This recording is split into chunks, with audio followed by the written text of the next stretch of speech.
probably told you, my name is Matt Foley, and I am a motivational speaker.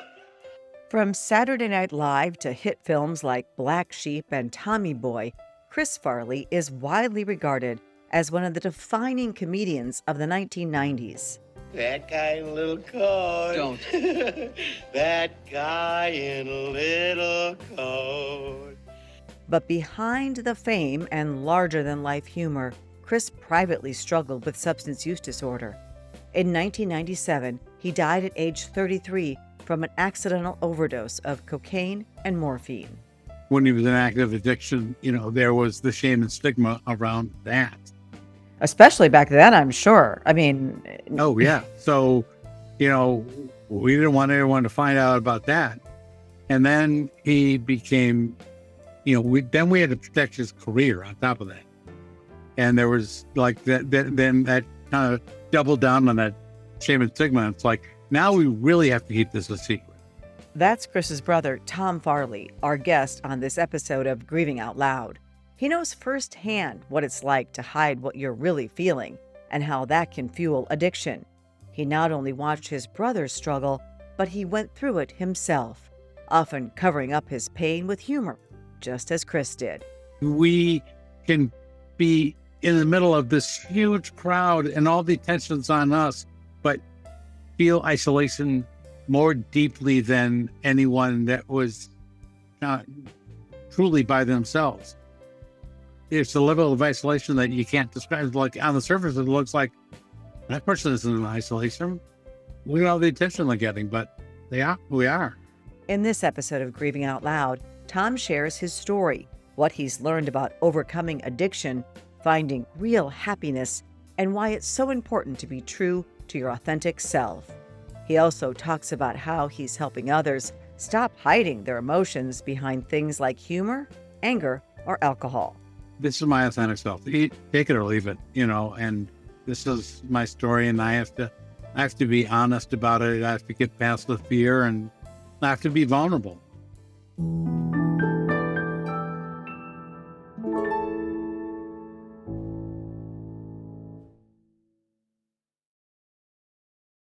I have to tell you about the moment I knew today's guest was going to be someone special. I was at the White House earlier this month for the release of the 2026 National Drug Control Strategy. It was, as you may imagine, a pretty formal affair. Serious people, serious subject matter, and a lot of intensity in the room. And then there was Tom Farley cracking everyone up and somehow making the whole thing feel human again. And that is a gift. Tom is the brother of beloved comedian Chris Farley, and he co-authored the New York Times bestseller, The Chris Farley Show, about his brother's life and legacy, and he spent years leading the Chris Farley Foundation, using humor to help young people navigate some of life's toughest moments. Now in recovery himself, Tom works as the Community Outreach Director at Recovery.com and speaks across the country to break the stigma and remind people they are not alone. And Tom, I am so glad that our paths crossed at the White House, and I'm even more glad you're here today. Thank you. I know. I'm glad that we got right on it. We just knew let's not waste time here. We just met a couple weeks ago, and I couldn't wait to get on this podcast. So thank you for having me. I meant it when I said that was the time I laughed when you were speaking. I thought about this afterwards, when I'm sitting here in these meetings and what people had to say was important. And of course, I'm very concerned, as you are, about policy and about curbing this epidemic, as we all are.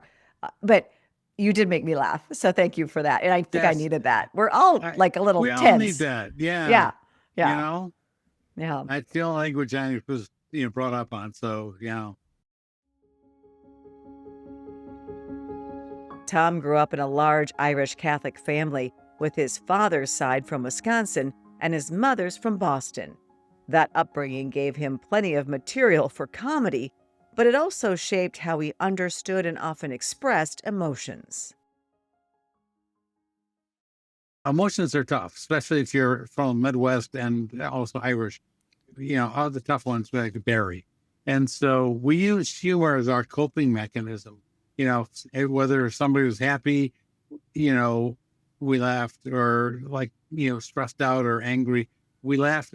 Even when somebody was in pain, we laughed because we didn't like that our loved one was in pain. So we thought our humor could bring people out. And the result was we really didn't develop any other emotions beyond humor and maybe, some, anger, frustration, whatever. But on the same token, in a big family, we all also had to, and we are always competing, for my dad's approval. He would come home at 5 o'clock, and we'd all have dinner around the table, all five of us, and my mom, and he'd say, "Well, how was your day?" And we'd have to compete and be funny and interesting. We wanted to make my dad laugh, and so we got very kind of used our humor competitively, and it was a circus. And tell me about the drinking, because I think it's stereotypical to say Irish people drink a lot. It's very Right. stereotypical, but that was the case for you. Well, what's interesting, because in Irish, and also, as I said, I'm from Wisconsin, so drinking in both of those situations is very normative.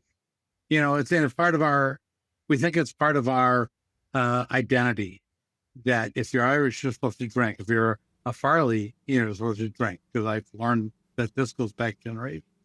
If you're from Wisconsin, yeah, you have to drink. And so we grew up kind of believing that. But the interesting thing was, of my siblings, my older sister and my three younger brothers, myself, my brother Kevin, and Johnny, like we're sober. I'm in recovery. They're probably sober.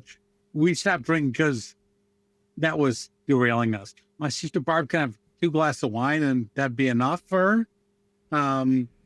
And the three of us, there was no off switch.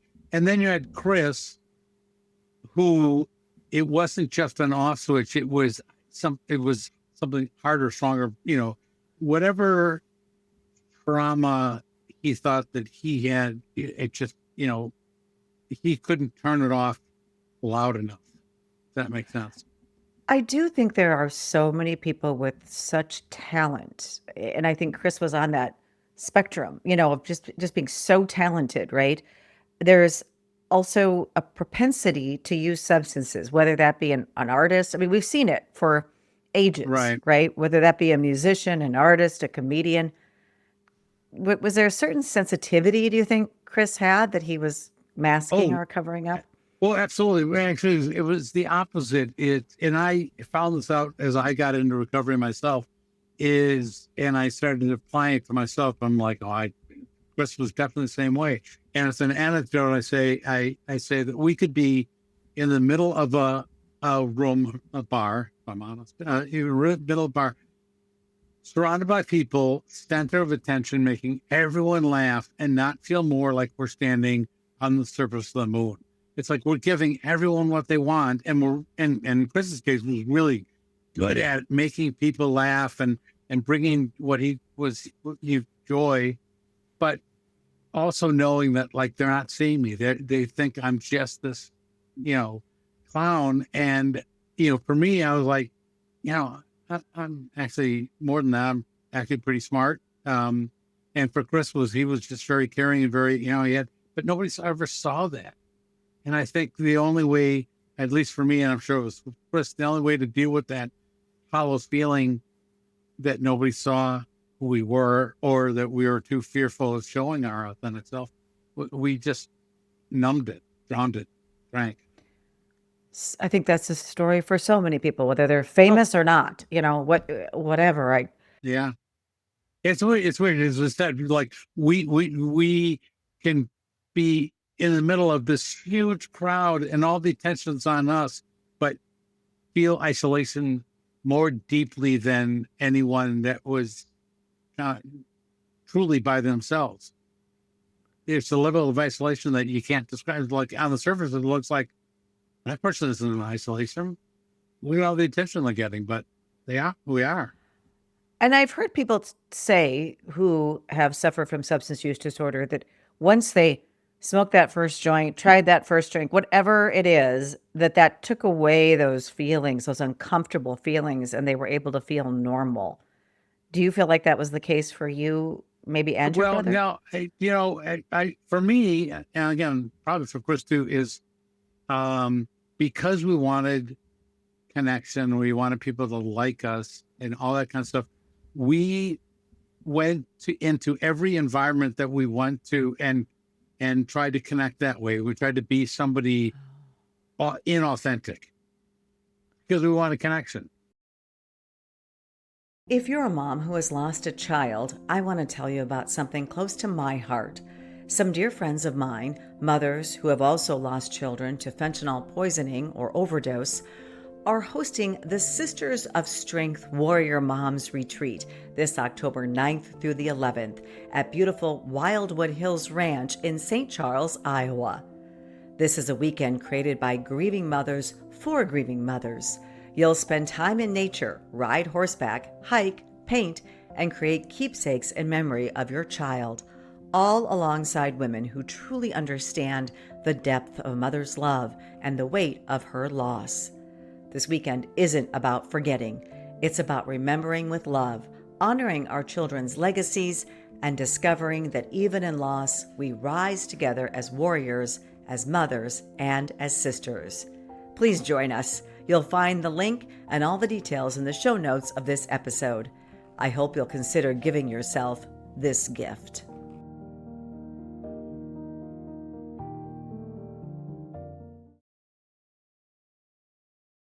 Tom says he didn't believe people would accept his true, authentic self, so he used humor and different personas to connect with others.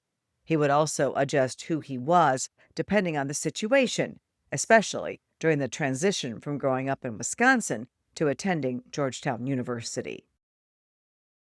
When I was with my Georgetown friends, I was, trying to be this, future CEO like everyone else.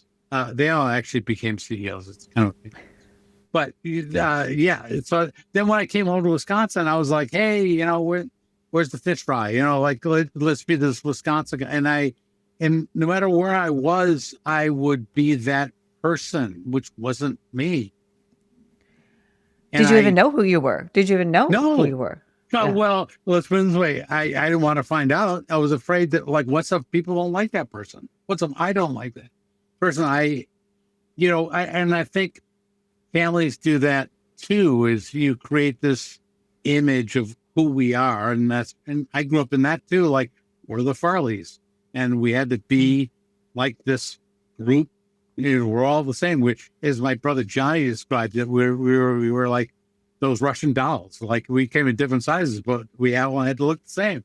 And, but that's not true. We should look at it like I loved, a word I'd learned from my brothers who went into comedy through improv. We should have been the ensemble where, everyone comes in with all their otherness and, they're welcomed in and, the song's beautiful with all these instruments. We weren't all the same. No, you weren't all the same, but you are inherently funny, Tom. I mean, you are. Yeah. We do have that, but we're different. But we all bring something different, different kinds of funny. I had a more dry sense of humor, and Chris was, had his style too, and outrageous and very physical. He had a very physical sense of humor. Yeah. But it's interesting. I read a book recently about, it was mostly focused on the disabled community, and it was how families have this image that they're trying to put out to the world, and when somebody doesn't fit into that image, like somebody with a disability or somebody with an addiction, they're written out of the family narrative. How many people, at least in the Irish community, have that drunk uncle? That's all we know about him. He was the drunk uncle, but there was so much more to him, but he didn't fit into the narrative. So they're pushed out, and I saw that you were either part of the family narrative or you weren't. So when Chris died in 1997 of an overdose, how did your family react to that? How did you and your parents and your siblings cope with that? Well, yeah, it's interesting. So, before that, when Chris had this, when he was in active addiction, there was the shame and stigma around that. Especially back then, I'm sure. I mean, Oh yeah. So, we didn't want anyone to find out about that. And then he became, we had to protect his career on top of that. And there was like then that kind of doubled down on that shame and stigma. It's like, now we really have to keep this a secret. And so when he died, there was no kind of hiding from that anymore. And I just knew I had to start talking about it. I don't, the rest of my family didn't, and it really hasn't. And I can see the pain they're still carrying around. Unfortunately, I can't. I'm glad I didn't have that. Like I immediately the family got. What you talk about in your blog about the internet trolls, which just broke my heart, because we got that. of So course you many. did. Of course you did. Yeah, but it still feels just as bad as it did for you. Like it doesn't matter who it is. Right. It's like when you're judged that way, it's just so painful. And it broke my heart to read that, because I lived through it, Right. And and people, it's so interesting to me that people boil somebody down to yeah, one fact or one thing they know about them when people are almost unknowable. I always say people are very complicated. And for someone to pass judgment on your family, your family's life, Chris himself, or whatever, or my family, or my daughter, it always just blows my mind away a little bit. Like, you know nothing about, I know nothing about your personal life. Not really. I in my mean, in my instance, like you're talking about Chris Farley, you were just laughing about him like right, before, like, and now you're this. And when I looked at like pictures of Emily, this beautiful girl, like, and now yeah, you're like, what are you talking about? right. Like, look what's in front of you. Like, it doesn't make sense. Just doesn't The make sense. judgment is so strong, and Yeah, it's still, the stigma is still out there. Anybody who it's thinks it's because of fear. not, It's yes, fear. It's right, it's it it's is. it's they don't want that, on themselves. So that's the wall people build up to push it out, because they don't want to be honest about even the smallest things. And like, because that's really why I do what I do. And I'm sure that's why you do what you do, is like, I don't wish this on anyone. Right. And I feel like I had a choice, of course, when it first happened. I was in the public eye in my local Yeah. area, and I just thought, I have to stop this from happening to somebody else. I never felt like I really had a choice, although certainly I did. And certainly you did. And other members of your family chose differently. And other parents that I know choose differently. But I didn't feel like I could stay quiet. I felt like I had Yeah. to discuss it, even though there are personal costs for that sometimes. And I'm sure There you feel is that way too. Yeah. 100%. Yeah. Yeah. Um, And so how long did it take for you to realize, hey, I also need to stop using alcohol? I think alcohol was maybe your substance a of lot choice. longer, because what I had been doing was kind of, as I said, I was putting out to the world this person that I thought I needed to be, or they expected of me. I had to be this person. I had to maintain this kind of inauthentic kind of persona. But I also was very good at creating that, and curating that person. So it wasn't until I got in recovery like almost 8 years ago, really. It took that long, because it's been gone almost 30 years. Right. When I learned about this authentic self, where instead of going into these different environments and being a person to connect with, this is my authentic self. Take it or leave it, and this is my story, and I have to be honest about it. I have to get past the fear, and I have to be vulnerable, and And and the beautiful thing about vulnerability is that it doesn't last long. All of a sudden, you lean into it and you're like, fear drops away, connection, builds, and you're like, this was waiting for me the whole time? Why did I wait? Yeah, I agree with that because I think about sometimes the fear I have with being vulnerable, whether it be in my writing or talking on this podcast. And 99% of the time, someone says to me, "Oh my gosh, I'm so glad you did that because this is me, or this is how I felt, or this is what I did." And I think the thing about that connectiveness on that human level, you can't have it. And I know Brene Brown talks about this all the time. Of course, I read her books, but you can't have it without vulnerability. And when you are Totally. masking, whether you're masking, however you're masking, people don't. It's not always with drugs or alcohol. People do it in different ways too, right?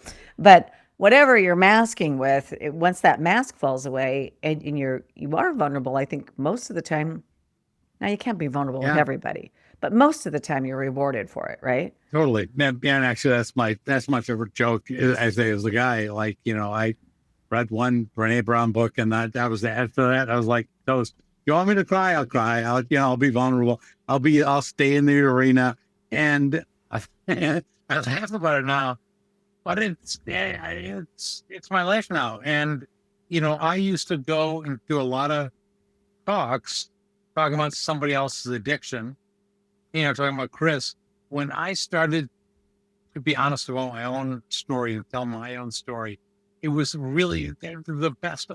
People come up to me afterwards and like, that's not what I thought this was going to be about. And so, as a matter of fact, you're telling your story, and I thought I was going to hear Chris Farley stories, but I'm hearing your story. And then I realized, oh my gosh, no, that's my story. He's telling my story. Right. Oh. That's connection. That's what I was looking for. All this. Right. So once you stop focusing so much on your brother and telling your own story, you Yeah. connected more with Yeah. people. And he's still part Yeah. of it, obviously, Right. Of course. Of he's course. part of my journey, but now I own them. I'm not a slave to it. And it's all about me and finding that, that's when my journey started. And then I keep chasing that authentic and, how can I be more, honest and more grateful? Like I keep wanting more because I get rewarded every time. Yeah. And when you speak to groups, and I know you have been talking at conferences where people are coming together to try to prevent addiction, to talk about the latest and greatest treatments in addiction. And when you speak, you do bring humor to the table. Why? And it's a subject we don't often laugh about. First of all, it's a heavy subject, and for those loved ones and people carrying this, it seems like there's hardly anything to laugh about. But you're able to do that. So tell me why Yeah. that's effective or how you're able to do that. Well, because laughter is if laughter and humor are anything, it's two things. It's healing, and it also brings connection. The Hmm. problem is when you go past that tipping point where it becomes. One of my favorite quotes from Maya Angelou said in an interview with Oprah: "Only equals can laugh with each other." Wow. If that relationship isn't equal, if you're laughing at yourself or laughing at somebody else, that's not real humor. It's short lived. But when two people who are equal and connected and share laughter, that's when the real power of humor comes to play, and that's when its ability to open the door to joy. Right. I love that because when you're laughing at someone, it's cruelty. That's cruelty. Yeah. That's not humor. But it is when you have this shared connection or the shared experience, it's kind of like the universal human thing again. It's that almost that vulnerability. You laugh because you identify, you understand. Yeah. Are you ready to protect the next generation from the dangers of substance use? Emily's Hope has created a comprehensive K through 12 substance use prevention curriculum designed to educate, empower, and equip students with the tools they need to make healthy choices. Our age-appropriate lessons start in kindergarten and build through high school, using science, real stories, and interactive learning to help kids understand their bodies, brains, and risk of drug use. We're already reaching thousands of students across multiple states, and we're just getting started. Visit emilyshopeedu.org to learn more and share our curriculum with your school administrators and counselors. At Emily's Hope, we believe prevention begins with education. Let's work together to keep our kids safe.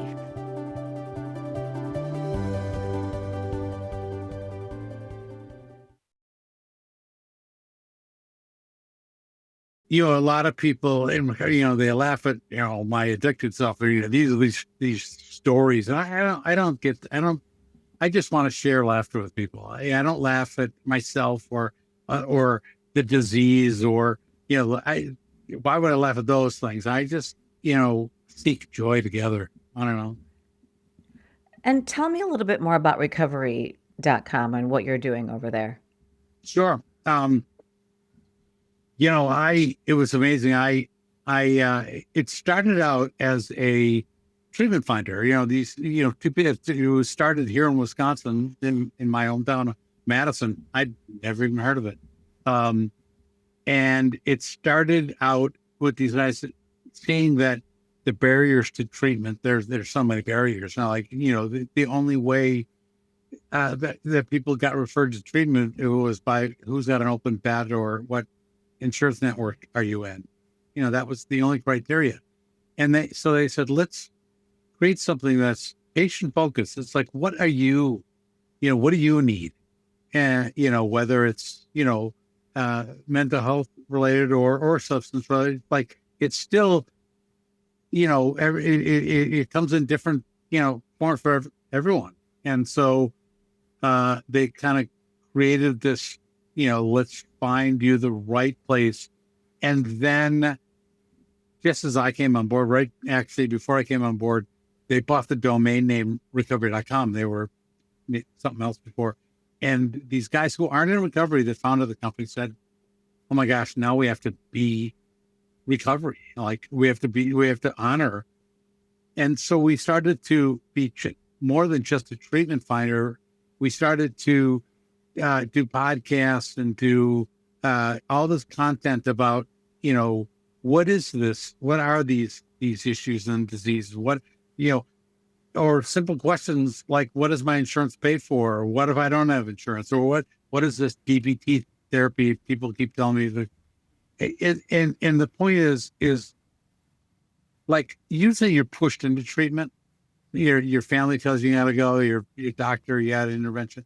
And you're like, you have some okay, I accept that, I got to do this, but it's not true ownership. And I tell people, if they even have a glint of maybe I need some extra help, start owning it, start gaining agency, and start really, stop being told what to do, and like start wanting this life, this promise of recovery, understand what that means and how it can change your life. And it may be a little hard at first, but listen to more and more people that say, oh my gosh, I can't believe I have this life. You couldn't have sold this to me. Sounds to me like recovery.com has a clearinghouse of information and resources and things like that for people to really explore and figure out what's right for them, because no two addictions are the same. That's the thing. Right. What may work for somebody or what combinations of things may work for one person may not work for the other. And even if like your insurance doesn't cover this, or, if they don't have an opening, there's a waiting list, or it doesn't mean you can't understand it. Like, I know this is what I need. I may not be able to get it, but I know I'm going to try and come close to it. Like, instead of just taking whatever is served to you, like, okay, if this is what you're serving to me, that's fine, but I know what I need. And I think that's what we're trying to do, is more and more people go to the internet searching for help, which is a scary thought because it's a scary place. And now you throw AI in there in the mix and yikes, but there's got to be a safe place. And we want to be the place to be for recovery on the internet. And that means not just creating on ourselves, but collaborating. And there's so many good people out there doing the same stuff as we are, and we want to support them, and really be a mission of being the place for recovery. Right. Well, we don't live in silos, right? So I always Yeah. say that there's so many other organizations like ours that have been started by parents Yeah. after losing someone to the fentanyl crisis. And I just think we all have to work together to Um, really find yeah. solutions in this country. And let's talk about solutions in this country for a moment, because we were both at the Eisenhower building in the White House complex, meeting the current drug czar, hearing from all these leaders on the forefront of the drug control policy. I was there twice under the Biden administration. I always say this is a nonpartisan issue. This issue of substance use disorder, this opioid fentanyl epidemic, also methamphetamine, that just the drug epidemic that we're in, the number of overdoses cannot be solved by one ideology or one party, that it Right. really takes everybody coming together. You were there. What did you think about what was proposed, and what do you think Right. some of the solutions might be? Well, one of the questions I was asked um, on my on our on the panel was, what do you tell? And I was just there to talk about recovery, and I was asked, what do you tell policymakers about recovery? And I said this. I said something that you and I both learned is the hard way is you can't love somebody out of addiction. As much as you want to, you can't love somebody out of addiction. But the opposite is true as well. You can't punish somebody out of addiction either. Right. You need to find that middle ground. You need to create policy that, more than anything, breaks down stigma. Otherwise, what what good is it? If your policy, and I also said you cannot legislate culture change. If you want the culture to change, provide the boundaries and the guidance to do that. But we've got to do the work. Help us, your people like you, like recovery.com, Emily's Hope, like let us do it. Give us the tools and the support to do that, to change the culture and break down stigmas. But if you're just going to create policies that make it that much difficult for us to collaborate and to break down those stigmas, then we're in trouble. I always say we're boots on the ground doing the Yeah, work that government can't do because it's just can't. not capable Right. of doing it, right? So government can provide funding, government can provide guidelines, things like that, but to actually reach people and help people, that takes organizations that are in the communities. As I say to so many communities, I remind people, um, there is nothing like the sight of a healed human. We need to see that. I tell people, communities, there are people walking around in our communities right now in recovery that communities wrote off, families wrote off, they wrote themselves off, and now they're doing such amazing work. We need to see that. And, today in Washington, how do you see that? How do you see the result? How do you see people healing? You can't. We Right. you've got to let us do that work. And And it's easy to break it down, to make it, try to simplify it, to make it about one thing, like yeah, the border or yeah, law enforcement efforts. When I have said time and time again, and people are probably sick of me saying it, but this is a three-legged stool. We have to have the law enforcement side. Of course we do. But we also need treatment and recovery and yeah. prevention.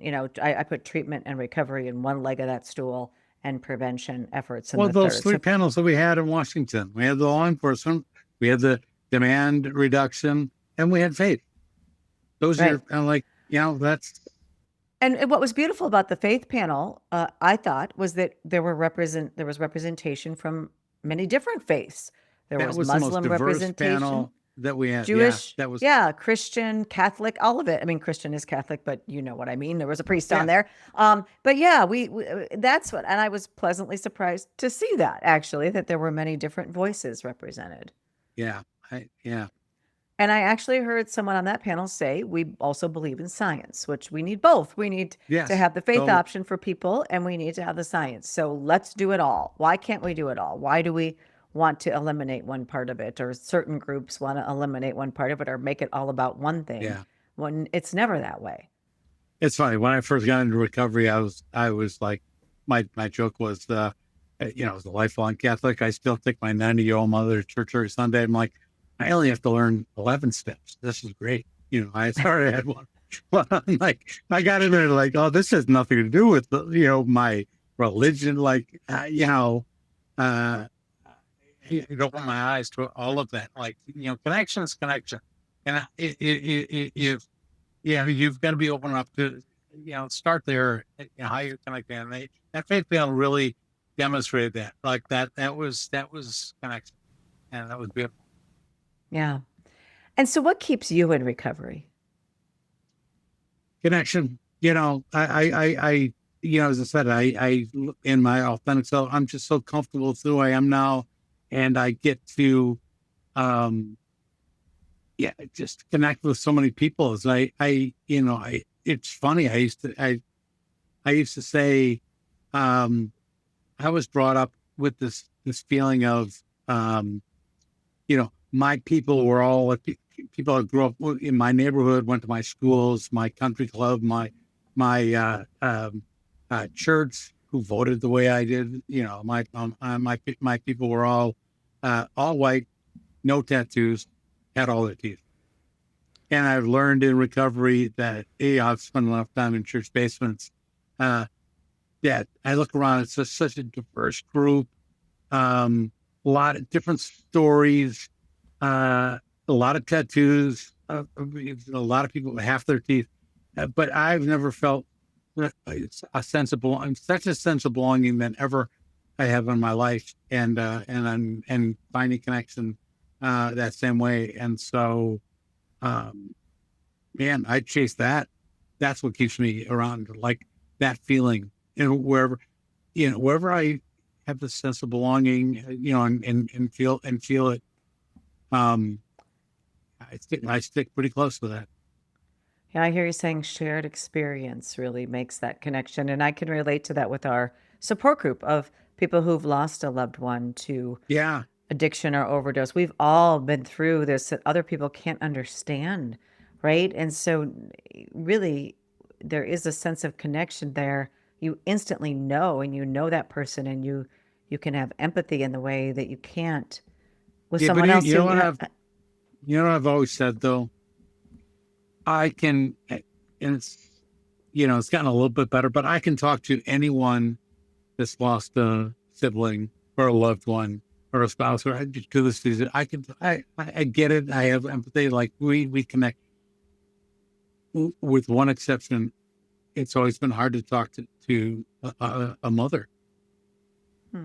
I can't. It's hard for me to talk to my own mother because that's a loss. There's no way I can ever understand it. I can come close. I have come close, but and I keep wanting to try to connect there too, but I just think there's. I mean, the group that was there. There was a lot of mothers there in that room, and they were so powerful.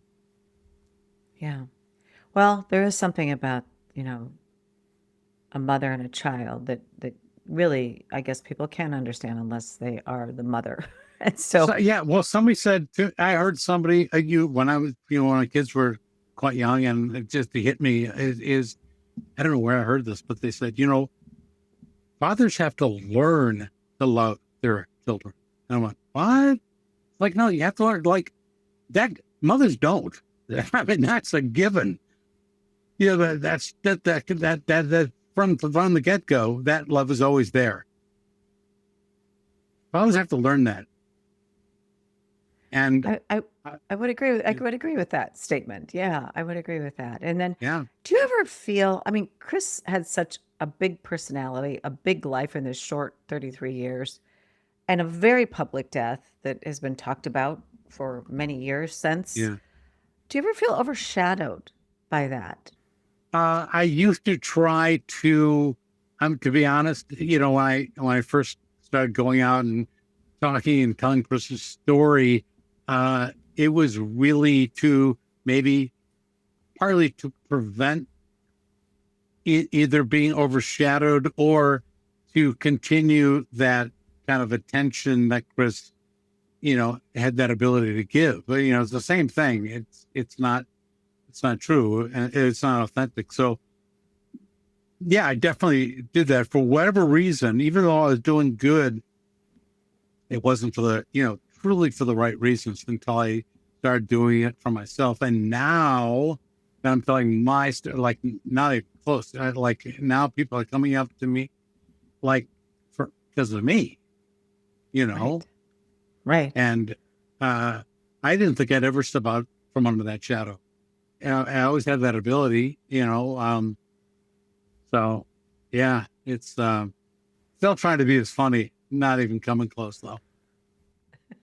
Well, you're not doing too bad. So I think it's wonderful that you're using humor in this space, and Thank you.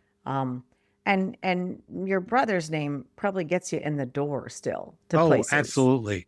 But you know what? Yeah. But what's great is, I love that I have the ability to, when I go into these small little, rural communities in Wisconsin that can't get attention, if they're doing such great work, but no one knows it. I come in, I'm like, yes, I get all this attention, but I throw it over to the people that are doing the work. I'm like, I'll get you attention. Like, get me like, when was the last time you were at your local Live at 5? It's like, oh, they never ask us. Like, bring me in, I'll come to your thing. And we'll be on it together. And all of a sudden they're like, how did this happen? It's like, yeah, that's my life. But I love that I can kind of, pivot the attention over to someone else. And man, that just feels fantastic.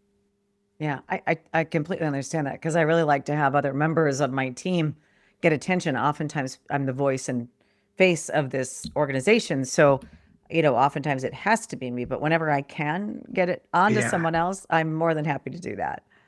More than happy. Yeah, it's great. Yeah. It feels great. Yeah. Well, what's next for you and recovery.com? Oh gosh. So I am leaving tomorrow for the West Coast for Palm Springs for the West Coast Symposium Conference. It's a big industry conference, and I am speaking on the therapeutic use of humor in treatment and recovery. I mean, it's a great space to be, because like you're all these people with initials after their names and talking about the science of addiction, and like, yeah, that's good. Like, I talk about the humor on the pad. I talk about, as we did earlier, the dangers in my family of how we used humor as a coping mechanism, which turned into a trauma. Humor is very powerful, and I want to remind people of that and how to use it, but also the dangers of like how it can, work against you. So it's a great little talk that I get to do, and be funny. And I love being around serious people because it makes me look really funny. You're a lot of doctors, a lot of MDs at that conference, and oh my gosh. yeah. Well, good luck with that. I'm sure you will do very well. And I really appreciate you sharing your story as well as Chris's story on this podcast with me. And it's been a pleasure to get to know you. Yeah. Oh my gosh. I appreciate. I love that. Again, we found ourselves in the same room. We're doing the same thing, and I got to, we got to connect and talk about our pain a little bit. But we do the work that we do because that pain doesn't go away. So, and it heals the pain. I think the work helps heal the pain. I tell people all the time, every time I speak, I go, don't mistake like what's going on here. I'm not here to educate you or motivate you. I'm here because I still need to heal. What you're seeing is me healing. And thank you for that. And hopefully, I give you permission to do the same. But right now, I'm not here for you. I'm here for me. I'm still healing. Yeah, me too. And I agree 100%. I always say helping others helps me the most. So, oh my gosh, keep on doing it. So thank you. You too. Thank you so much. And thank you for listening to this episode of Grieving Out Loud. If you or someone you love is struggling with substance use disorder, please don't wait to seek help. You can find resources on our website, emily'shope.charity. and we've put the link for you in the show notes. While you're there, you could explore hundreds of past episodes, stay up to date on news about addiction, the fentanyl epidemic, and mental health, and learn more about our K-12 substance use prevention curriculum. Thank you again for listening. We hope you found this episode helpful. Until next time, wishing you faith, hope, and courage.